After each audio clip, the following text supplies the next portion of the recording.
कहा जाता है कि भगवान विष्णु के हाथ में जो शंख है वो केवल एक वाद्य नहीं बल्कि धर्म की पुकार है। लेकिन बहुत कम लोग जानते हैं कि शंख की शक्ति को लोगों ने कई बार अपनी आंखों से भी महसूस किया है। कई वर्षों पहले भारत के एक छोटे से गांव में एक प्राचीन विष्णु मंदिर था।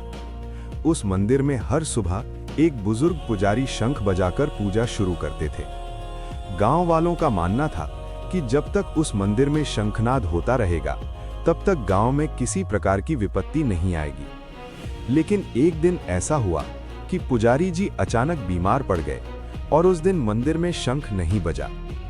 अजीब बात यह हुई कि उसी दिन गांव में अजीब घटनाएं होने लगी।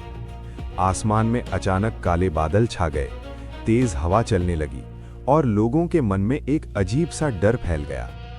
गांव के लोगों को लगा जैसे कुछ अशुभ होने वाला है।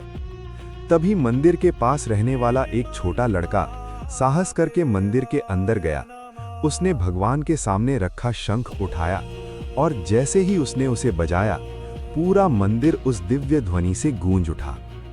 कहा जाता है कि उसी क्षण तेज हवाएं शांत हो गईं और बादल भी धीरे धीरे हटने लगे।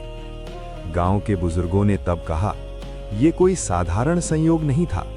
शास्त्रों में भी लिखा है कि शंख की ध्वनि में वही ऊर्जा होती है जो सृष्टि के आरंभ की पहली ध्वनि ओम में थी। इसी कारण भगवान विष्णु हमेशा अपने हाथ में शंख रखते हैं। जब भी शंख बजता है तो वो केवल पूजा की शुरुआत नहीं होती, बल्कि ये संकेत होता है कि धर्म और सकारात्मक ऊर्जा जाग उठी है।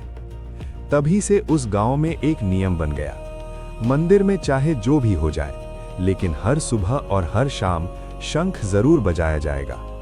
और आज भी जब उस मंदिर में शंख की आवाज गूंजती है तो लोगों को ऐसा लगता है जैसे स्वयं भगवान विष्णु अपने भक्तों को आशीर्वाद दे रहे हों। कहा जाता है, जहां शंख की ध्वनि होती है वहां नकारात्मक शक्तियां टिक नहीं पाती।